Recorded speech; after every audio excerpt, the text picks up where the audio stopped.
इस समय हमारी उपस्थिति गाजीपुर जनपद के सैदात विकासखंड अंतर्गत मिर्जापुर ग्राम सभा में है, जो कि आज हमारे साथ मिर्जापुर ग्राम सभा के ग्राम प्रधान के भावी प्रत्याशी डॉक्टर अरविंद कुमार जी हैं।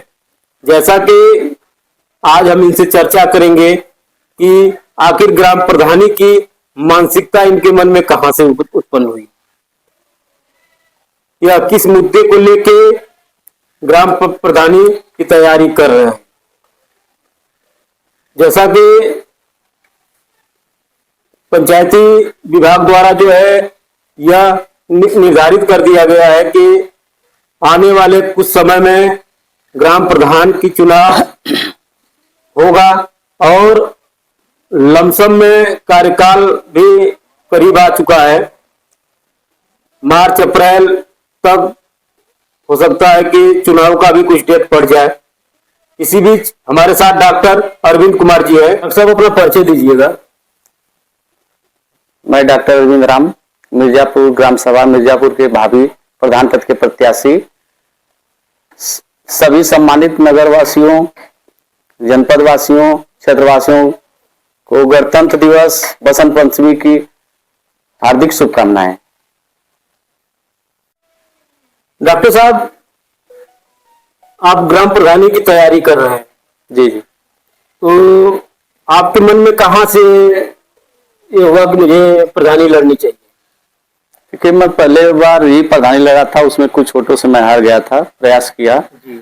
लेकिन इस बार जनता का साथ है हमारे पास। मैं जनता के सहयोग से ही लड़ूंगा। यहाँ की ग्राम सभा की जनता का ही सहयोग हमको, और मैं विकास के कार्यों पर प्रधानी कार्य कर रहा हूँ जी।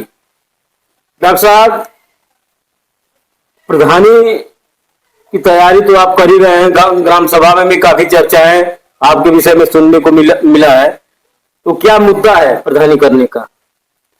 सर, यही मुद्दा है कि गांव में कितने लोग हैं जो है कि एक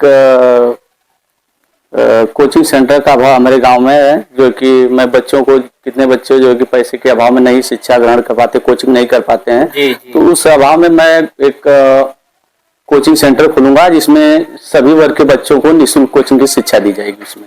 जैसा कि ग्राम सभा काफी बड़ा है और क्षेत्रफल में भी काफी बड़ा ग्राम सभा है, मुझे जहां तक लग रहा है कि सैदात ब्लॉक का सबसे बड़ा ग्राम सभा मिर्जापुर है, और यहाँ पे कहीं न कहीं हर वर्ग के लोग हैं। हो सकता है कि हर जगह कोचिंग सेंटर की उपलब्धता न हो पाए, जिसकी वजह से इनकी पहली प्राथमिकता जो है कि कोचिंग सेंटर की।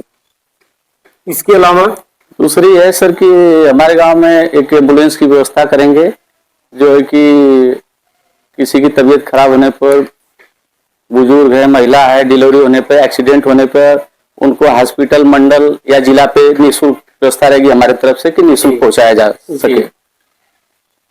और कोई योजना?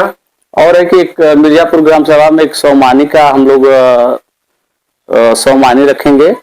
जितने भी लोग हैं जो है कि ग्राम सभा में, काफी लंबा बड़ा ग्राम सभा है, मृत होने पर जो है कि दिक्कत होती है, इसलिए हम लोग एक सौवाहिनी रखेंगे और जो है कि निःशुल्क शमशान घाट पर उसको पहुंचाया जाएगा।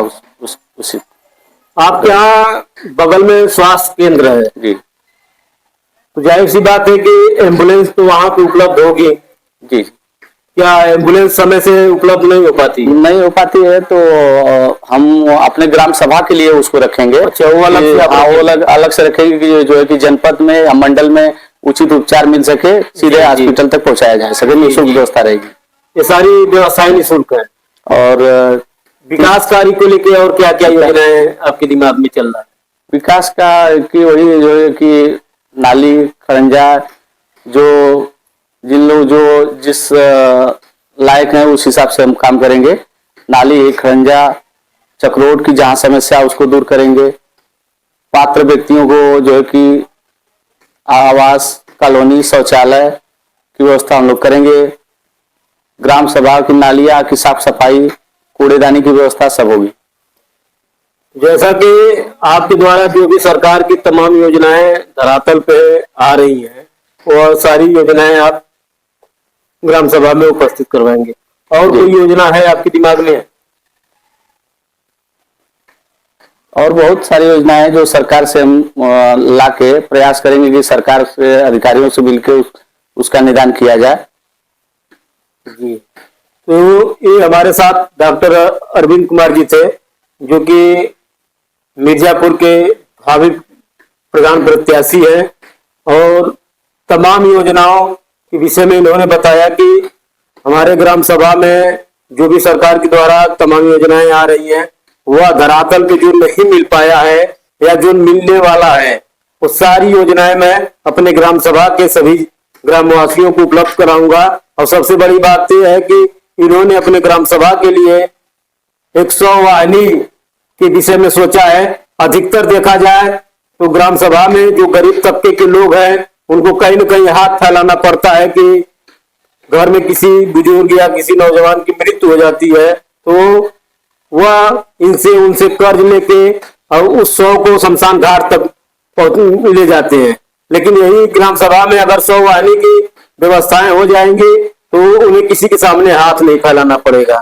तमाम तरह के बुजुर्ग या माताएं बहनें जो हैं, तबीयत खराब होने पे, डिलीवरी होने पे इनसे उनसे लोग गुहार लगाते हैं कि थोड़ा सा मेरे साथ चलिए।